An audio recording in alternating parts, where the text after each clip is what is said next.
I think just overall production, commercials, halftime show, the game, overall a disappointment. It certainly wasn't the worst Super Bowl.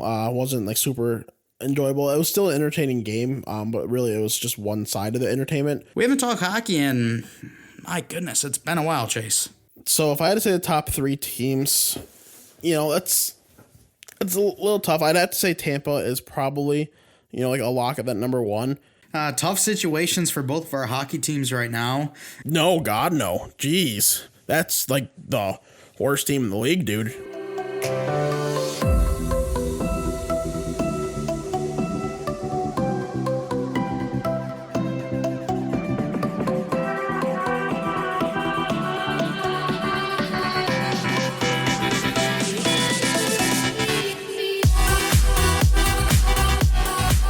Hello, everyone. Welcome to the WNP podcast. I'm your host, Mike Mitchelson. Joining me today, as always, my co-host, Chase Crawshaw. Chase, how you feeling? Pretty swell today. Just finished recording BBS2E19. So, it was a decent episode. We're looking forward to talking or to talk about a topic, I guess I should say, that we haven't talked about in a while here on WNP. Yeah, for sure. So today's episode, I mentioned in the last episode that we're going to be talking a little bit of hockey. That's exactly what we're going to do. But first, we kind of have to, recap what happened, at the end of the NFL season. Obviously, the Super Bowl happened. Obviously, we've had the end of year awards or the NFL honors. And then we also just wanted to give a quick shout out to the Hall of Famers that joined the class headlined by Peyton Manning and Detroit's own Calvin Johnson. Chase, you want to talk a little bit about, what it means for Calvin Johnson to be in the Hall of Fame? How does it feel as a Lions fan? And, kind of talk about how someone, I don't remember who it was, someone came out and said he's only the third wide receiver in the past 40 or 50 years, whatever he said, that has entered the Hall of Fame as a first ballot wide receiver. And it's like, well, no shit. The other two were Randy Moss and Jerry Rice, the other two best wide receivers of all time. Yeah, I mean, it's cool. It's good for Calvin. He obviously was just a freak athlete, probably the most talented wide receiver to ever play in the league, I have to say. Production wise, if he played a full career, you're not going to beat Jerry Rice's numbers. Those are just kind of like unattainable. But, it's kind of like a Wayne Gretzky, Mario Lemieux type thing, comparing those two guys. Where, Wayne Gretzky's supremely talented and has all the numbers, where Mario Lemieux, he had a shortened career, but was just clearly the most talented player, significantly more talented compared to Wayne Gretzky. It's kind of a similar type of thing with Calvin Jerry Rice, where it's really what I'm trying to say is Calvin, he should be regarded as one of the best all time. I don't know if you can consider him the best all time or not, but the fact that he's a first ballot Hall of Famer just like those other two, it makes a lot of sense, and it's just good for him. Yeah, absolutely. So exciting Hall of Fame class. Peyton Manning, one of the best to ever do it. Excited to see him in there as well. And, congrats to everyone else who made it. We're not going to run through the whole list, as I'm sure our audience aren't exactly aware of every single player that are in it. A little bit of a younger audience, but that's completely fine. So let's talk about the Super Bowl, Chase. The big game, right? We go to Imagine to watch the big game. There's only us, our party of four, and two other people. We got the basically the whole theater to ourselves. The bar's open. The kitchen's open. How was the overall experience? Let's not talk about the game yet. The overall experience of being at a movie theater. Obviously, a brand new experience for the both of us. What were your thoughts on it? It was cool as hell, dude. Like, it was something that I never really thought of ever doing or being a thing. But wow, when you came across it, when your mom came across and sent it to you, it was just sounded like a great opportunity, great idea, and it was super cool. It was awesome just having it be so empty too. If it was crowded, maybe a little different, maybe not as enjoyable, but still cool. But having just the big open theater, it's just kind of like a weird, eerie feeling. I don't know. It was great, dude. I loved it. Yeah, I thought it was really cool as well. I honestly think that it might have been a little bit better if we had some more people, not to the point where like every seat was taken and it was really crowded, but add another, I don't know, 20 or so people, and maybe when touchdowns are scored, there's a little bit more excitement around it, you know? Because it seemed like the two people in front of us, the couple, I don't know if the girl was really all into sports.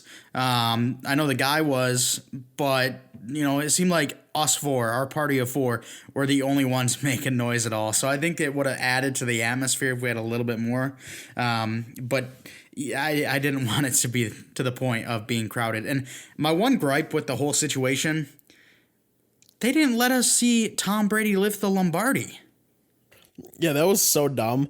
Like they won and they like kind of start celebrating a little bit, then just cut off. I was like, oh, okay, now they're showing a movie trailer. Great. So we had to go watch it in the lobby on our phones with literally nobody else in the building. There was when we left, there was one car left in the parking lot. We'd assume it was the last person closing everything down.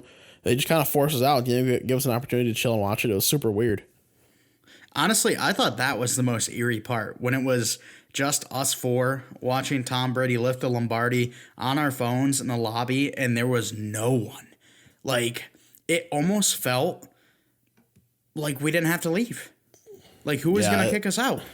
Yeah, that's fair. Like, I feel like we could have just chilled there for the night and they wouldn't even known. Yeah, so I don't know. I was like trying to think, are the doors locked? And when we, go out, are they going to be locked behind us? Is that it? That's how they closed for the night. They let people stay there, but I don't know. It was an interesting time. Had a lot of fun though.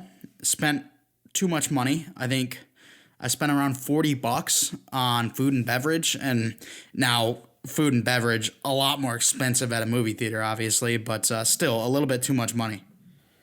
Yeah, I mean, it was a little more than I was kind of thinking I was going to pay, but it was all right. It was all worth it, except for those weird, like, cinnamon pretzels I got that, like, they were covered in cinnamon sugar, but then they were also, like, covered in garlic. I don't know. It was weird. I ate a few of them. I was like, this actually isn't that bad. Then I ate a couple more. I was like, actually, never mind. This isn't very good. And just had to kind of toss them. Cinnamon sugar pretzels with garlic. Man, that sounds great.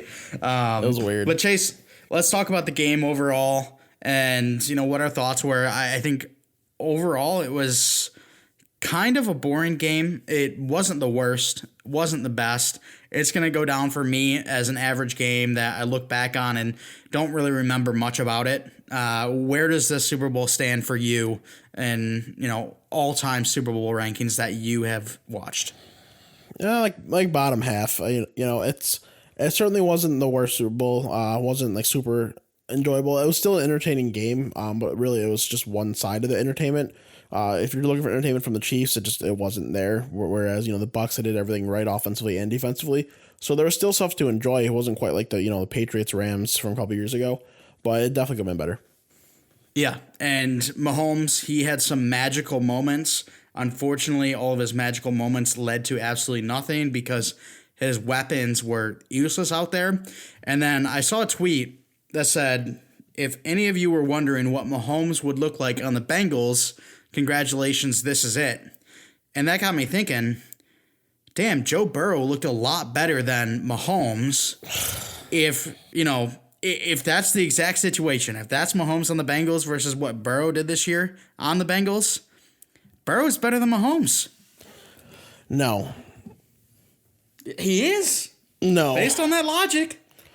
It was horrible logic. It's not. I mean, the guy said, if you want to know what Mahomes would look like on the Bengals, there you go. You saw it. So I'm looking at that and I'm going. No. They were playing on the biggest stage in the world, playing against another Super Bowl level team, playing against the Bucs, who were great all around offensively, defensively, executed perfectly. The Bengals aren't just playing against a perfectly executed defense 24/7. Just because their offensive line is embarrassing, that doesn't mean anything. Patrick Mahomes would not get pressured that many times in a game playing for the Bengals than he did that night. That was just one bad night where everything went perfectly right for the Bucs, went perfectly wrong for the Chiefs. Okay, well then call out Greg Rosenthal. Tell him he's stupid for making that I will. comparison. I'll tweet at him right now. I don't want to do that, but... Well, I'm waiting for you to call him out on the podcast. You've got the platform. Greg Rosenthal, you're a clown. Okay, so we know that Chase thinks Greg Rosenthal is a clown, and we have solidified Burrow as the best quarterback in the league. So now we'll talk about kind of the overall atmosphere to the Super Bowl. So obviously you got the game, but there's a lot more than the game. You've got commercials, you've got the halftime show, and then CBS, they talked up the Super Bowl so much. They talked up the production. They said it was going to be the biggest and the best Super Bowl we've ever seen. Cool new graphics, cool new camera angles, everything. It's just going to be phenomenal. Did you notice anything different on the production side from prior years? No. Honestly, no. I did not notice anything different at all. Yeah, I didn't either. So I'm not sure where the big improvements in the production were, but yeah, I didn't see it either. And then the commercials and the halftime show, I've been hearing a lot of hate on that too. What were your thoughts on the commercials and the halftime show by the weekend? So I'll start with the commercials, I guess. I remember enjoying like maybe one or two commercials total. The rest just seemed like they'd be normal like TV commercials, nothing special for the Super Bowl. So like it was just kind of whatever. And then the halftime show for the weekend, spending $7 million of his own money, that was incredible disappointment. Like that was not worth $7 million of your own dollars, dude. That it was just it wasn't it. There were some good memes that came out of the halftime show, though. And yeah. I have to say, as someone who enjoys the Weeknd's music, I thought it was a decent halftime show. It wasn't, the biggest or the best. I would have gave it like a solid 6.8. But a lot of people didn't like it. And I also saw a lot of people that said, why was the Weeknd the halftime performer? People don't know the Weeknd. People know, J-Lo and Mariah Carey and, a bunch of, the superstars out there, the big pop stars, but no one knows the Weeknd. So why would you have him be the halftime show? And I feel like that's a little kind of rude. I feel like we shouldn't. Go ahead. Give your opinion. It's flawed logic because people do know who the Weeknd is. He's a world-known brand, but the like audience that the Super Bowl in the NFL is trying to tailor to isn't necessarily a large group of Weeknd fans. They're more like if you're gonna go in like to that like realm, like that side of the music, instead of going like just like a complete pop star or like a more famous rock band, you gotta go with like some sort of rapper. Kind of like the Travis Scott whole ordeal from last year. Like that kind of thing that worked. It was a little weird with what it is, but everything. But that's whatever. Beside the point, it did work. Whereas the Weeknd, it's just not really the NFL's like target audience. Yeah, I can feel that. I can feel that for sure. And I think just overall production, commercials, halftime show, the game, overall a disappointment. I wouldn't say it's the worst. Not even close. The Patriots-Rams game was so bad that it trumps everything here. The commercials, halftime show, production, game, everything. Just the Patriots-Rams game itself was just worse than everything combined. But it was a disappointment because last week we were talking, getting so excited, saying this could be the best Super Bowl ever. And it wasn't that. It wasn't close to that. Nope. It really was not. And it really is a shame because it was really set up to be. If the Chiefs' offensive line was healthy, they would have done a better job blocking. The way the Bucs played, they would have still gotten through, but it wouldn't have been a record amount of times, and would have been a much closer game because Mahomes can make magic. We saw that he was making magic with no chances it was anyway. So if he would have had a little bit better blocking, we would have seen a much better game. Absolutely. All right, Chase. Before we move on to talk about the NFL honors, real quick, way too early Super Bowl prediction for next year. Who you got? Just winner or matchup? Matchup. Bills-Packers. Bills-Packers. I like it. The number one in MVP votes, and then the number two in MVP. Oh, did I spoil something for a couple minutes from now? I like the matchup. Unfortunately, it's wrong because it'll be Brady back in the Super Bowl, getting dethroned, passing the torch to Joe Burrow and the Bengals. Yep, you said it.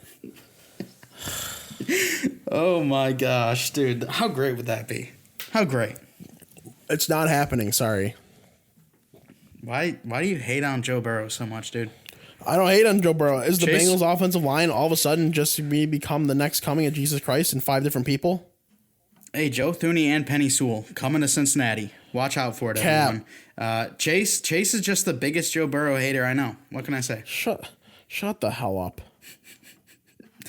All right, let's talk about the end of the year awards, the NFL honors. I just mentioned the MVP. It goes to Aaron Rodgers. The votes were 44 to 4, 4 to Josh Allen, and then 2 to Patrick Mahomes.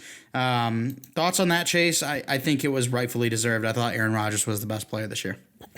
Yeah, that's fair. It's the 3 guys I thought were going to get MVP votes. I didn't know who was going to get how many.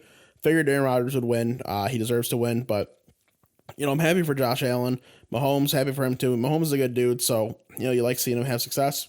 And then Josh Allen's just a guy that, since his really rookie year in the NFL, since really he was at Wyoming, I was on this guy. Like, he's got legitimate talent, and like when he hits, he's gonna hit. And it took a little bit of time. I thought he would have been better off just like sitting for a full year instead of kind of playing with a bit his rookie year.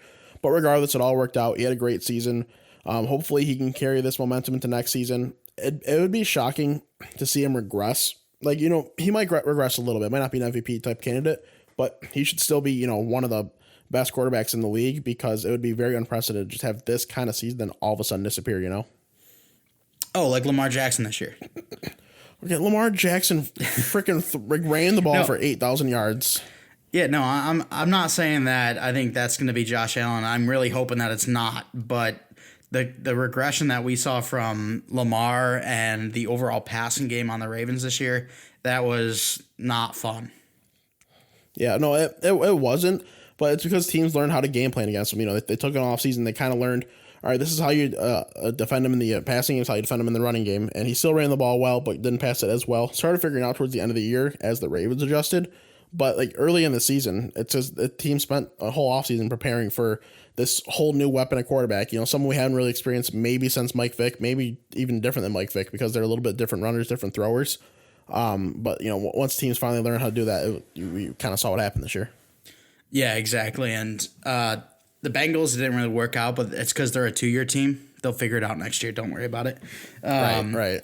All right, Offensive Player of the Year, Chase. Derrick Henry, a guy that has kind of proved us wrong. I'm not gonna lie here. He's been great over the past 2 years, and he had one of the best rushing seasons of all time this year. He looked great. Don't know how long this is going to be sustainable. I think he's 26 or 27 now, but I think it's rightfully deserved, and that kind of hurts me to say that, because that's just admitting that I was wrong. Yeah, he's definitely someone that proved both of us wrong. I think our biggest issue with him is that he's a one-dimensional type of runner. Like he's only got his power. He doesn't have like anything else. He has okay enough speed, but he doesn't cut. He doesn't really catch the ball. But apparently it just doesn't matter because he's literally untackleable. Like it's kind of just shocking how much like dominance he has on the football field. So, in terms of him being like the best running back in the league, I don't want to say like that he is or anything, because it is so one-dimensional. But at the same time, if you do that one dimension so well that you're literally unstoppable, like does that make you the best? It's such a weird debate. But he's someone who's 100% deserving of this award, and we definitely were wrong. Yeah, and I think my big gripe with him, you can go back 2 years ago, listen to some of the episodes we put out. I'm just going to tell you what I said, so you don't have to if you don't want to. But my big gripe with him was he didn't use his size to the best of his ability before the last 2 seasons. It seemed like he would go down easy. He was tackled easy, and for someone his size, that should not be the case. It seemed like he wasn't using his physicality, but he was trying to do the fancy stuff more, do some fancy footwork, and it didn't work. So you know what? He probably just listened to the episode and took my advice. So True. You're welcome, Derrick Henry. That's exactly what happened. How could I forget? I feel like I should get a replica of the Offensive Player of the Year trophy. Should I not? Yeah, I agree, and I think you should even get your name engraved on it too. I think just too much sense is being made on the WNP Sports Podcast right now. it all just aligns perfectly. But Chase, we'll talk about Defensive Player of the Year now. A lot of controversy on this one as Aaron Donald takes it. However, TJ Watt, JJ Watt, the whole Watt family, and all of the Watt supporters absolutely furious. They're like, look at the numbers. TJ Watt was so much better. What are your thoughts on that? It probably should have been TJ Watt. Aaron Donald is a different beast, someone who's kind of uncontrollable, but there was a lot of games this year where like he was shown that he could be kind of controlled a little bit. It didn't happen a ton. There's still most time he was, being himself, but there was like moments where it happened. And TJ Watt, he really didn't have a dull moment. Even when the Steelers were trying to struggle a little bit at the end of the year, he was still playing, phenomenally. He was showing that he's probably a top 3 to 5 defensive player in the league, maybe even more than, maybe it's just number 2 or borderline number 1. I don't know. But he's really shown that he is a special athlete, special football player, and I probably would have given it to him. I agree TJ Watt's special, but I still would have given it to Aaron Donald just because of their positions. It's so much harder to make an impact when you're a defensive tackle, when you're lining up on the interior. And Donald did that for more than 80% of the snaps this year, where TJ Watt, obviously, he's always on the outside, and he got to play the Bengals twice. So although I think that both are phenomenal, I think when you just look at the impact Donald was able to make versus double teams and triple teams in comparison to the impact that TJ Watt made when he was really only getting solo coverage the whole time, I still would have given it to Aaron Donald. But and I know there's a lot of arguments about that on Twitter right now. So, hey, if you're listening right now, go ahead, put down in the comments what you thought. Did you think Aaron Donald should have been Defensive Player of the Year, was rightfully Defensive Player of the Year, or did you think TJ Watt had the better season? Let us know down below. I know a lot of arguments going on, and I think Bengal, a big Madden YouTuber, he's on the side of Aaron Donald, and he was putting out a bunch of stats, but yeah, interested to see what you guys think. All right, Chase, Offensive Rookie of the Year, should have went to Joe Burrow. Unfortunately, he got injured, so it goes to Justin Herbert. Yeah, I mean, I don't want to even just say anything because like you're being a clown, but I agree because if Burrow would have played a full year, he would have won it. But you're just saying that because you're triggered. But Herbert deserved it. He set the records. Like he just did everything right this year. It went incredibly well. Like you and I both said, yeah, he's our favorite quarterback in this draft class. He's got special talent. He wasn't allowed to do what he could at Oregon, and you're going to see it in the NFL. Sure enough, we were right yet again. What a shocker! And he's going to be a dominant force for a long time. I am now triggered, Chase, because you call me a clown when I'm just being myself.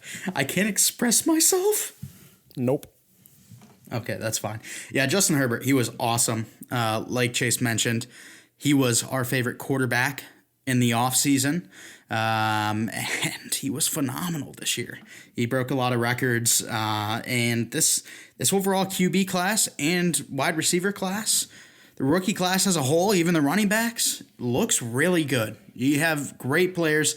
Justin Jefferson, I know a lot of people were angry he didn't get Offensive Rookie of the Year. He was awesome, but I think it comes down to impact. And Justin Herbert impacted the Chargers way more than Justin Jefferson impacted the Vikings. If you have a rookie quarterback setting records, I don't care what the other rookie does. They have to win the award because like the records for the rookie QBs, they were high numbers as it was. Like they were numbers that a lot of quarterbacks don't even reach in a regular season as it is. So the fact that you can break those numbers pretty easily, not even playing every single game, you deserve that award 100%. Absolutely. And then we talk about Defensive Rookie of the Year. Going to go quick through these last 3 awards because we got to talk about hockey. Second half of the episode, all about hockey. Defensive Rookie of the Year goes to Chase Young. Some mention about Antoine Winfield. I heard a little Jeremy Chin, but I think Chase Young was just the most dominant force on defense this year as a rookie. Yeah, and nobody came close. Chin and Winfield were great.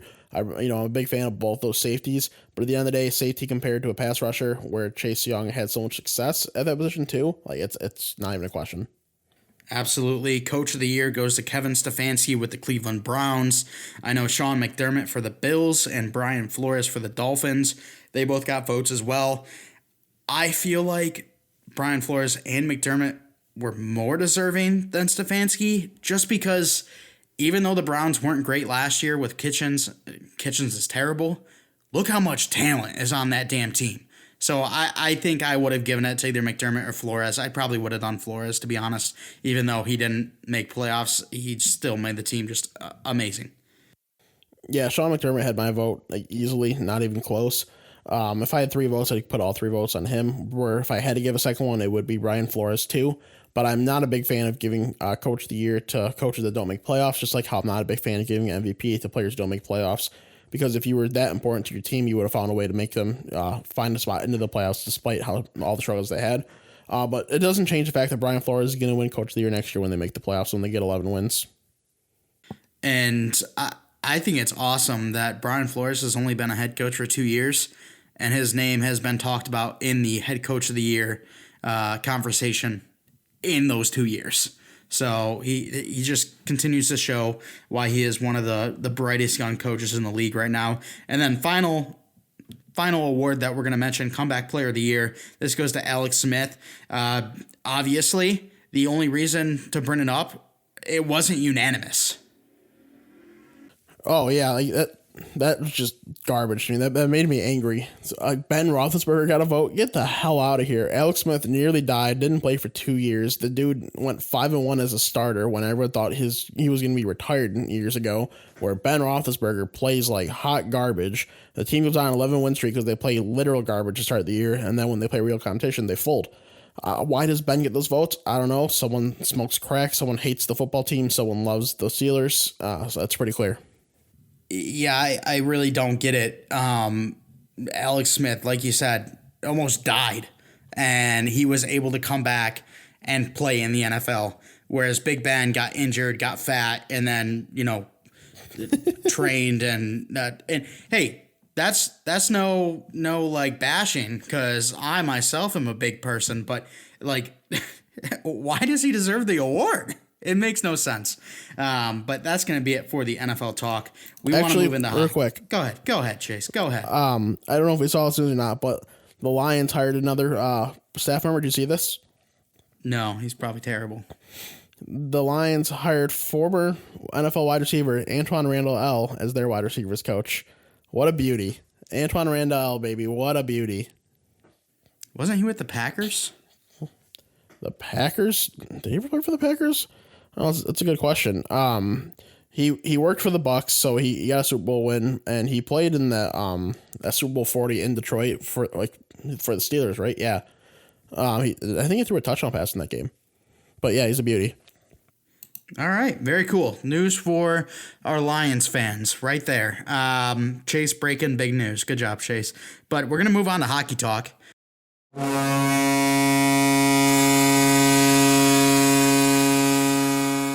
For anyone that hasn't been listening to our other show, the Bolts Broadcast, we do hockey talk there every single week, 2 times a week. In fact, we can also hook you guys up with a DraftKings promo code to get you guys some cool benefits and stuff. So go over there and listen to that if you are interested. But we haven't talked hockey in, my goodness, it's been a while, Chase. Yeah, I mean, I don't know. Did we even talk in last year's playoffs on WNP about hockey? I don't think we did. Yeah, it's been a minute, but the NFL season's over. We got some free roam to talk about some new things now. The NFL kind of reigns like supreme on the show because we've got that other hockey show, But now we got some room to talk about some different things. So here we are. Yeah, exactly. We try not to.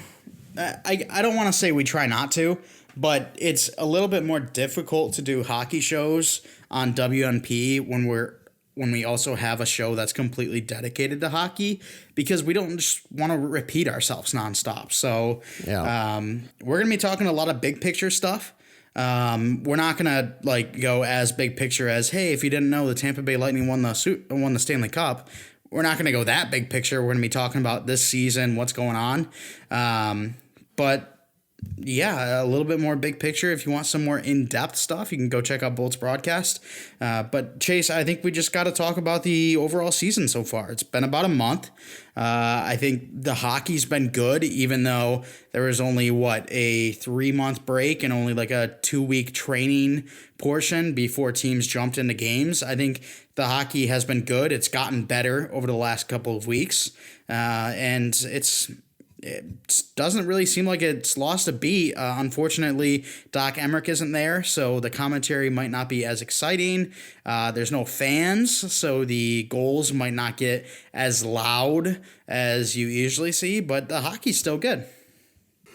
Yeah, it's still definitely good stuff. I've been enjoying it so far. A lot of games have been canceled because of COVID and rearranged, postponed. It sucks, is what it is. We kind of expect it to happen, but it has been pretty entertaining hockey. There's we've seen. We'll talk about it here a little more in a minute, but we've seen the North Division, which is the Canadian division, kind of really just blow all of our expectations out of the water in terms of like any type of scoring you could expect in a season. Really, it's been a very high scoring division. A couple of the teams have been playing great, a couple of teams not so much. But the rest of the league is kind of they're kind of about at the median, about where you'd expect them to be. It's been a good brand of hockey though. It's been super entertaining. As I've just said like 3 times.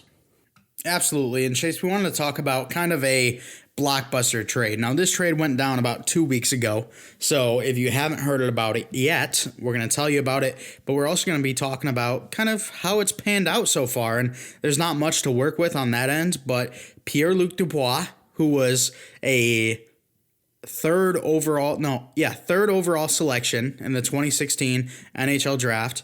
He got traded from Columbus to Winnipeg for Patrick Laine, who was the second overall pick in the same draft, and Jack Roslovic. Those are both 2 superstars trading for one another, and it was a shock at the time with how big the trade was. Obviously, both players were kind of uninterested in continuing to play with their current franchise. They had some issues with where they were currently playing. So the trade happened. I don't think a lot of people saw how big the trade would be, but it had a big impact on both teams.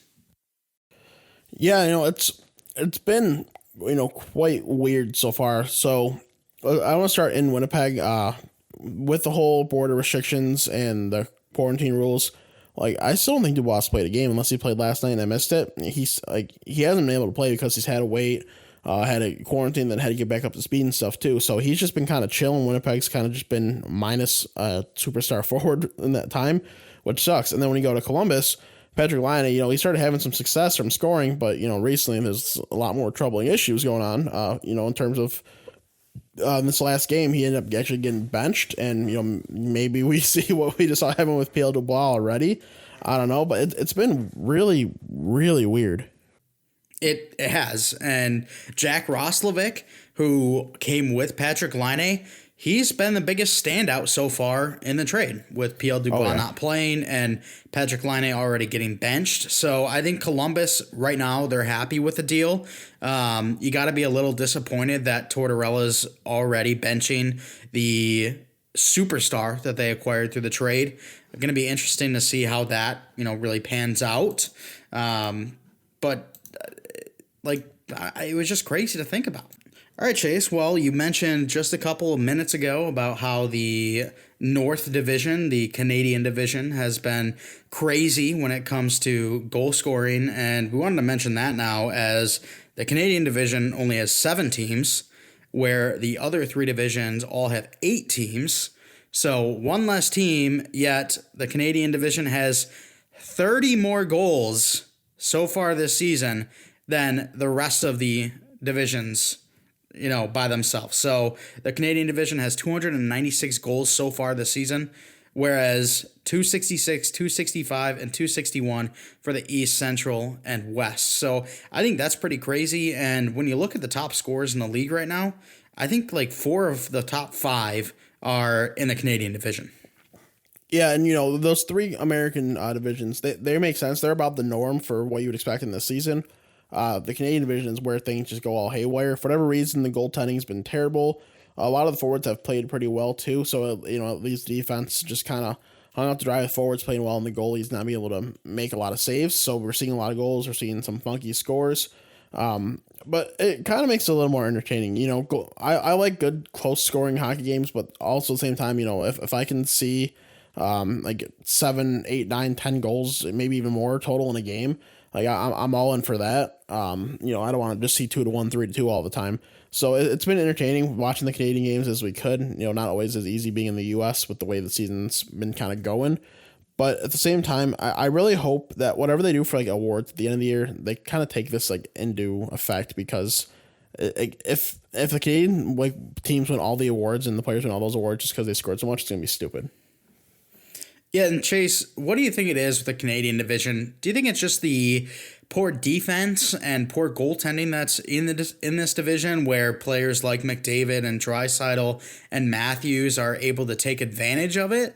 Or is it just the offenses are really starting to click? I mean, I feel like it's got to be the former than the latter, but you let me know what your thoughts are. Well, the offense are definitely starting to click, but like it helps contribute to it. But look at the last few years. The Canadian teams have been, pretty much all terrible. Like Toronto's been a good team. Edmonton has kind of pushed. Winnipeg's had some success too, but for the most part, they've really just kind of struggled as a whole. So, like it's a little bit of both. We're seeing that since these teams are just playing each other, pretty much nonstop, they can kind of exploit each other, and the better teams can really exploit the lesser teams, and that's really what we're seeing with all these goals. Yeah, absolutely. So some great goal scorers there, and point getters as the leading point men right now. Connor McDavid and Leon Draisaitl, they're picking up where they left off last year, and both are just proving that they are phenomenal players. And it's unfortunate because it took them 7, 8 tries to finally get the right people in the building with how many early first round picks they've had. Yeah, it took them way too long to try to right the ship, and it's still not even fully righted. Well, Chase, let's talk about the rookie play so far this year. So you've had some really nice rookies in this draft, a lot of talent coming in this draft class with Alexis Lafreniere, Quentin Byfield, Tim Stützle, and others. However, this year, the headline names aren't 18-year-olds, aren't 19-year-olds. It's guys that have been in prospect systems for a little bit longer. Yeah, we're going to start seeing this more and more going forward, I think. There was a good stretch where 18-year-olds were making the impact, but for the longest time, it was always 20, 21, 22-year-olds, and I think we're going to start going back to that. Teams just start being a little more patient with their players. Someone like Quentin Byfield still hasn't played in a game, if I'm not mistaken. Recent second overall pick. He's definitely good enough to. But if you're able to, develop him in the American League and get him that ice time, it's better off for him anyway, so you might as well. So I think we're going to start seeing that more and more. And like this rookie class is really kind of showing why. Kirill Kaprizov, he's had a great start. Ty Smith, he's had another great start. Those are two guys that they took some time to cook. Kaprizov took a lot longer than most. But even Ty Smith, I thought, should have been an NHLer last year. He was one more year junior, and it looks like it's kind of worked out for him. So I think this year is going to be, as I kind of said, just the perfect sign for teams to take more time developing their guys. Yeah, absolutely. And I'm not sure if I just there's such good prospects coming up, like Shane Wright, like Matvei Mishkov, like Connor Bedard, where, like you said, it seems like it's going to go more that route. But when you have 3 franchise players coming up, I feel like in the next couple of years we're gonna start seeing the 18-year-olds again make a really big impact. Yeah, it really just depends, dude. Who the hell knows? It's hard to predict anything. Just kind of taking it as I see it and what's going on so far. But we'll see. All right, Chase. Well, let's talk about the best teams in the NHL right now. Currently leading in points, you've got the Toronto Maple Leafs, and of course, this is kind of subjective when it comes to certain teams because they play in weaker divisions. So when you look at the East, You've got Boston, Philadelphia, Washington, the Islanders, Pittsburgh, New Jersey, Buffalo, and the Rangers. Really tough division, whereas Toronto, they have to play Montreal, Vancouver, Calgary, Ottawa, Winnipeg, Edmonton. Some easier stuff. So, Chase, from the games that you've watched, who do you think is, let's say, the top 3 teams right now? So if I had to say the top 3 teams, it's a little tough. I'd have to say Tampa is probably, like a lock at that number 1. Even though Toronto's playing in a weaker division, I still kind of like what they've been doing for the most part. A lot of their guys have been playing playing well. Something like Wayne Simmons, who just got hurt, he's playing, above expectations. Freddie Anderson's doing fairly well for that Canadian division. So I think I'd put them at 2. But for my number 3, that's hard because I wanna lean, a team that's scoring a lot. I want to maybe even lean a team like Florida, who's kind of playing above expectations. Honestly, I'm honestly might just lean Florida here a little bit, just because I like what they've been doing. They've been kind of above expectations, as I just said. They've been scoring, playing good defensively. We're gonna see Tampa playing them coming up this week, so we'll get a good taste of what both the teams are like. But yeah, I think that's kind of what I have to do right now. Chase, I didn't hear your Red Wings in that. No, God, no. Jeez, that's like the worst team in the league, dude. Yeah. I'm going to have to go with Tampa, Boston, and then give me Vegas. Vegas has only played 9 games, but they're 7-1-1. They brought in Alex Pietrangelo, a great top 2 defenseman for them. Chase always talked about how Vegas, all they needed was that top defenseman, and then that could propel them into being a Stanley Cup champ, as they've been contenders since they've entered the league. Well, they got that number 2 or that top 2 defenseman, and they're looking good so far, even though they have had to deal with a lot of COVID issues. Yeah, it's good for Vegas because I want them to have success. They started off this year slow, and they've really figured it out since then. So that's a fair pick. That'd be a team that would contend for that number 3 spot for me. Where, Boston, you mentioned, they're doing well too, but I think it's going to start kind of changing. I think the rest of the East is going to pick it up a little bit more, like Pittsburgh, and they're going to start figuring it out, and Boston have a little more challenge. But yeah, no, Vegas is a team that it's just a roster that's hard not to root for, Oh, absolutely. And speaking of expansion teams, if you guys didn't know for some reason, we've got a new expansion team coming to the NHL this offseason. The Seattle Kraken will be joining the NHL as their 32nd franchise, and that just means more excitement for NHL fans because you've got the expansion draft coming up, and we saw a lot of craziness when it came to the trade world when Vegas came into the league. So that should mean this year's trade deadline and this year's offseason is going to be the exact same. A lot of movement and a lot of excitement. Yeah, dude, I hope so. It could mean so many fun things. I've been waiting so long for this expansion draft this offseason to come about. So the fact that it's getting closer and closer is just so exciting. Absolutely. Now, Chase, we're only a month into the season. We haven't been able to watch every single team as there's 31 teams out there, only so many games being played. But we have been able to check up and keep up to date with our favorite teams, the Red Wings, the Penguins. Both situations not looking great right now, but let's talk about your Red Wings first. They're struggling again. I don't think that's a surprise to many people. They have a lot of young players that some of them I kind of expected to be playing with the Red Wings this year, like Mo Seider. That's not the case. What are your overall feelings with the Red Wings right now and how their season's going?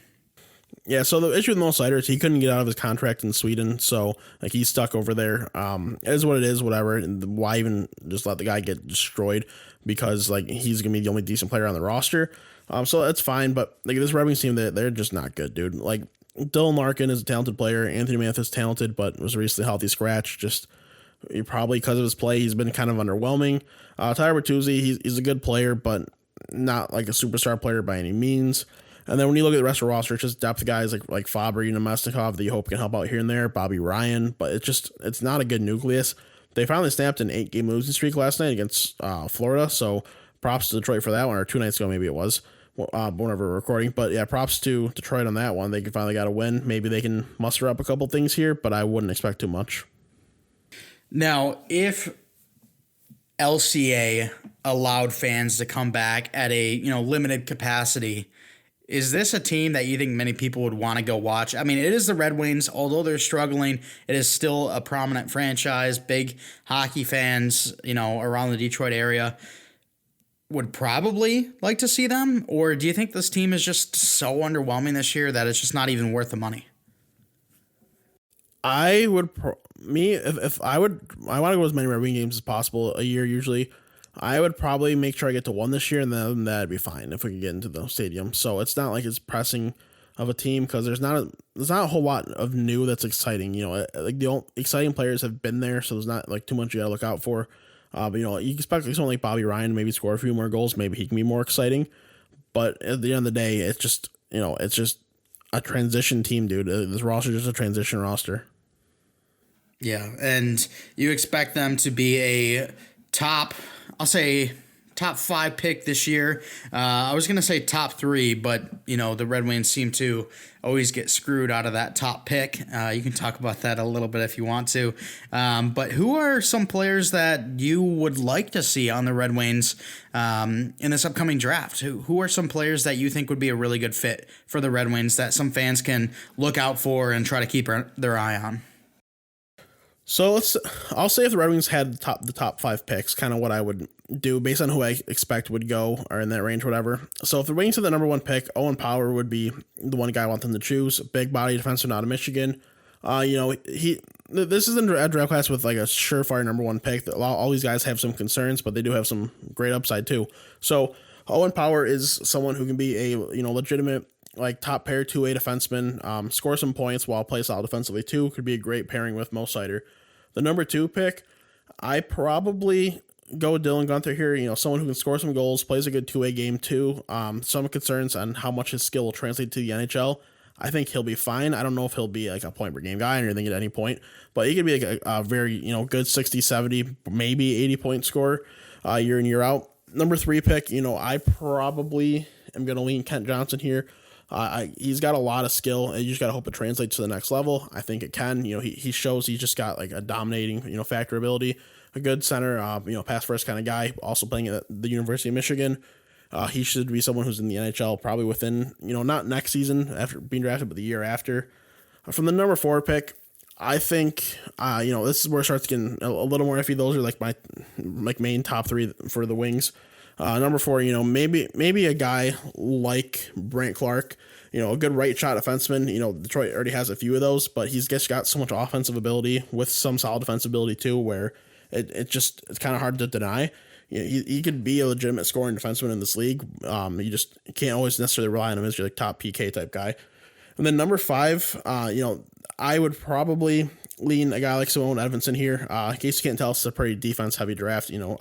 He's a Swedish defenseman. He's got a lot of talent. He's someone who's, he's probably a year, maybe 2 years out, but when he gets to the NHL, he should be an immediate impact guy. Good to play your top 4, play power play, play penalty kill, do everything you need him to do. Yeah, and when the team's not performing well, I think this is what most fans look forward to. They look forward to some new names, some new faces that they could possibly see on their team in the coming years. So there's just 5 names that Chase is looking at. So if any Red Wing fans are looking at this, listening to this and thinking, man, who are some of these guys? I want to do a little bit more research on them. Possibly could be in a Red Wing uniform one day. Those are some names for you. But Chase, we now move on to the more important team, the Pittsburgh Penguins, and oh boy, it's weird, We won back-to-back cups only a couple of years ago, and it seemed like over the past couple of seasons they've took a step back, and this season is no different as they're currently outside of a playoff spot, 5-1. Evgeny Malkin has been pretty bad this year. Now, obviously, he's kind of a slow starter, but overall been pretty bad this year. Sidney Crosby, he's still doing some flashy stuff. I think he has taken a step down. I no longer think he's the best player in the NHL. There's just other players that are doing things flashier and faster than he is. I'd still have him as the number 1 player when it comes to smarts, but he's just slowing down a little bit, and that's just what it really feels like for the whole Penguin team, just slowing down.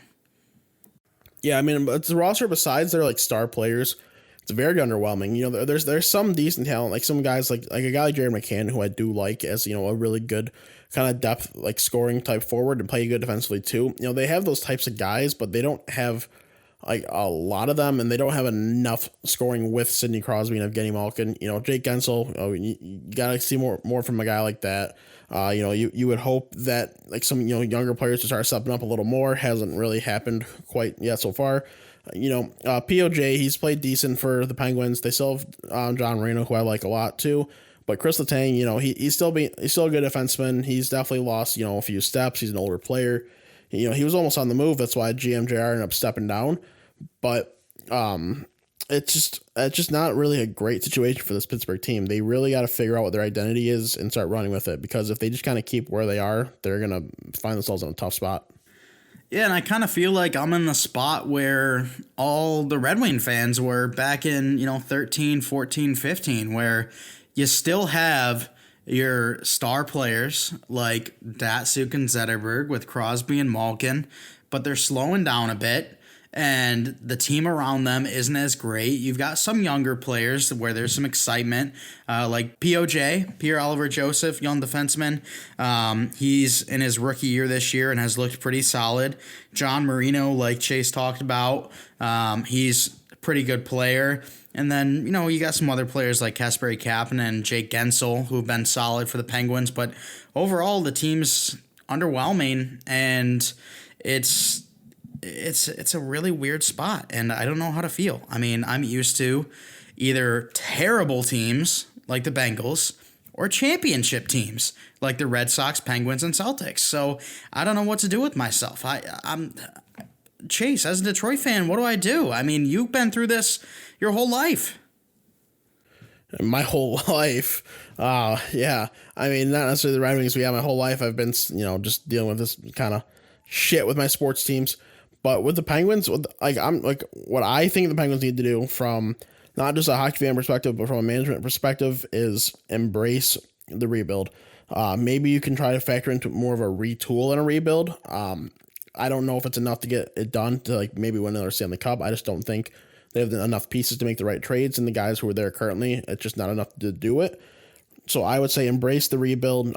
You could still get Crosby and Malkin Cups walking out the door. It might take a couple seasons. They're not going to be the players that they were. But if you take the time to rebuild, you get the right draft picks, you can get some decent talent in the next coming drafts. Even you can get guys a little bit later in the drafts this year, next year, and the year after too. So they just need to be willing to embrace change, do something that they haven't done, and I mean really almost 2 decades now, and just accept some losses. Embrace the rebuild. So who do they see leaving? Chris Letang honestly should have been traded. If he's a guy, he's not going up anymore. He's just going down. And if you could have gotten it, depending on the return, I should say, if the return was bad, then sure. But if there was a decent return for him, then you got to get that. If you could trade a guy like Malkin, I don't think they would do that. So that's why I just kind of said, get him and Crosby Cups walking out the door. But I think you could trade a guy like that. As much as you want to keep the young goalie and Tristan Jarry, he's been disappointing. Still think you can get some value for him. So if you moved on from him and rocked Casey Smith and try to get a younger guy or a different free agent coming in the future, that could be something you could do. A guy like, Marcus Pettersson, the back end, he's only helping the team so much. Kasperi Kapanen, why the hell even trade for him again in the first place? He's not going to be a piece of your championship team. Move on from him, get just asset picks for him. Okay. All right, there's the GM insight from Chase, and tough situations for both of our hockey teams right now. I know there's a couple other teams that are important to some of our listeners, but we're not going to be talking about them because the Boston Bruins suck. But that's really going to be it for our hockey talk. If you guys want more hockey talk, we can do that for you. But our plan here for the future is going to be diving into the NFL offseason, because I think that is some of our favorite stuff. I mean, we're both big prospect guys. Hockey right now, we're in the regular season. I mean, regular seasons are great, but they're not as big as, when it enters the playoffs. And for us personally, Chase and I, we're prospect guys. So we love looking at the NFL draft. We love looking at the NHL draft.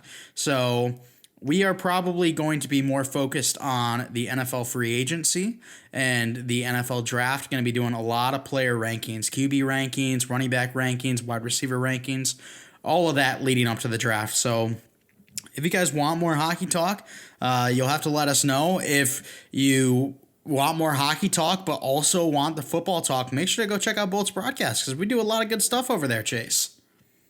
Oh yeah, it's definitely a good old jolly time. It's a Tampa main show, but we talk about other things as well. So if you just want to get that hockey talk, you might as well check her out.